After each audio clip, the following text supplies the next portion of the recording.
অনেকেই প্রশ্ন করেন পাহাড় না সমুদ্র কোনটা বেশি ভালো লাগে। যদিও পাহাড় এবং সমুদ্রের সৌন্দর্যের কোনো তুলনা হয় না, তবুও যদি ব্যক্তিগতভাবে আমার মতামত চাওয়া হয় তাহলে আমি বলবো পাহাড়ের স্নিগ্ধতায় যে শান্তি আমি খুঁজে পাই তা উত্তাল সমুদ্রের কাছে গিয়ে কখনো পাই না। আমাদের যাত্রা শুরুর দিনটা ছিল 25 ডিসেম্বর, আর আমাদের ট্রেন ছিল দার্জিলিং মেল, যা শিয়ালদা থেকে রাত 10টা 5-এ ছাড়ে।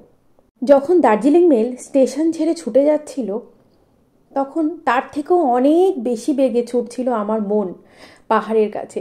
বারবার মনে হচ্ছিল আর তো কয়েকটা ঘন্টা মাত্র, তারপরেই আমি পাহাড়ের দেখা পাবো, আমার বহু বছরের প্রতীক্ষার অবসান হবে। শারীরিক অসুস্থতার কারণে মাঝে 4-5টা বছর আমি দূরে কোথাও ঘুরতে যেতে পারিনি। শুধু দেখতাম সকলে কি সুন্দর পাহাড়ে ঘুরে বেড়াচ্ছে, খুব কষ্ট পেতাম। যখন দার্জিলিং মেল ছুটে যাচ্ছিল আর সকালবেলা যখন ঘুম ভাঙলো তখন ভাবলাম হাঁটতো মাত্র কয়েকটা ঘন্টা, তারপরেই আমার সমস্ত কষ্টের অবসান হবে, আমি পাহাড়ের একদম খুব কাছে চলে এসেছি। তো আমরা মোটামুটি পরের দিন সকালে 8টা 5-এ নিউ জলপাইগুড়িতে পৌঁছে গিয়েছিলাম। ট্রেন একদম লেট করেনি, একদম অন টাইমেই স্টেশনে পৌঁছে গিয়েছিল। আর আগের থেকে যে গাড়িটি আমাদের বুক করা ছিল সেই গাড়িটিও চলে এসেছিল। তো জলপাইগুড়ি থেকে মোটামুটি আমরা সকাল 9টা নাগাদ রওনা দিয়েছিলাম গ্যাংটক যাওয়ার উদ্দেশ্যে। তো মাঝে তো সকলেরই ভীষণ খিদে পেয়ে গিয়েছিল, তো মাঝে মোটামুটি আমরা আধ ঘন্টা 45 মিনিট মতো দাঁড়িয়েছিলাম ব্রেকফাস্ট করার জন্য। তারপর আবার গাড়ি রওনা দিয়েছিল। আর এই জায়গাটা ভীষণ ভালো লাগছিল। আর এখানে আমাদের এক রিলেটিভ জব করে, তো তিনি এসেছিলেন আমাদের সাথে দেখা করতে। তো সেই কারণের জন্য এখানে আমরা একটু দাঁড়িয়েও ছিলাম, একটু ফটোশ্যুট ভিডিও শ্যুট করছিলাম। জায়গাটা ভীষণ সুন্দর। তারপর আবার রওনা দিয়েছিলাম।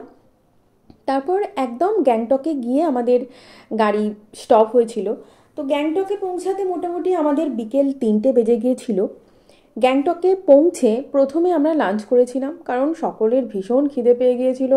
সেরকমভাবে তো টুকটাক খাবার আমরা খেয়েছিলাম, কিন্তু ভারী কিছু তো সেভাবে খাওয়া হয়নি। তো প্রথমেই আমরা লাঞ্চ করেছিলাম, তারপর আমাদের যে হোটেলটা আমরা আগে থেকে বুক করে রেখেছিলাম সেই হোটেলে গিয়েছিলাম। যেহেতু বহু বছর পর আমার পাহাড়ে যাওয়া, তো ওই নিউ জলপাইগুড়ি থেকে গ্যাংটক যাওয়ার রাস্তায় যে সৌন্দর্য, আমার মনে হচ্ছিল পুরোটাই আমি ভিডিও করে রেখে দিই। যখন আমার খুব মন খারাপ করবে তখন আমি এই ভিডিওগুলো দেখব, তাহলেই আমার মন খারাপ ঠিক হয়ে যাবে। এই যে গ্যাংটকে আমরা পৌঁছে গেছি, গ্যাংটকে পৌঁছে আমি তো আগেই বললাম যে প্রথমে আমরা লাঞ্চ করেছিলাম। তো গ্যাংটকে পৌঁছে মোটামুটি ঠান্ডাটা অনুভব করছিলাম, কারণ আমাদের কলকাতার ঠান্ডার কাছে তো গ্যাংটকের ঠান্ডা মানে আর কিছু বলার নেই।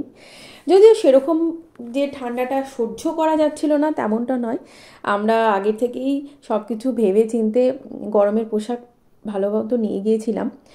তো তাই সেরকমভাবে আমাদের অসুবিধা হয়নি।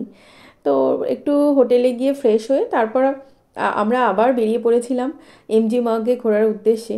যেহেতু উইন্টার ভ্যাকেশন চলছিল তাই ভীষণ ভিড় ছিল।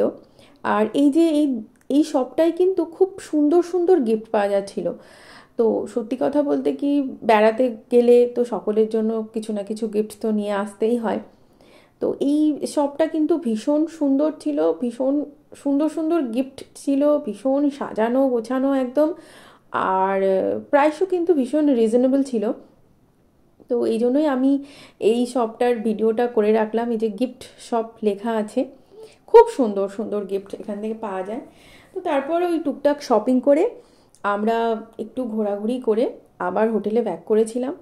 আর সকলেই ভীষণ ক্লান্ত ছিল, সেদিনে ওই হোটেলেই আমরা একটু ডিনার করে তাড়াতাড়ি ঘুমিয়ে পড়েছিলাম, কারণ পরের দিন খুব সকালেই আমাদের বেরোনোর ছিল।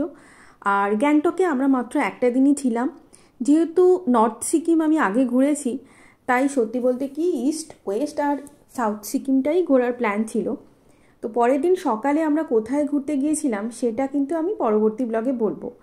আর রাস্তায় কিছু ফটোশ্যুট আমি করেছিলাম, সেগুলো আমি আপনাদের সাথে শেয়ার করলাম, কারণ পাহাড়ের ছবি দেখতে আমাদের সকলেরই ভীষণ ভালো লাগে। তো সকলে খুব ভালো থাকুন, সুস্থ থাকুন, সকলকে জানাই হ্যাপি নিউ ইয়ার।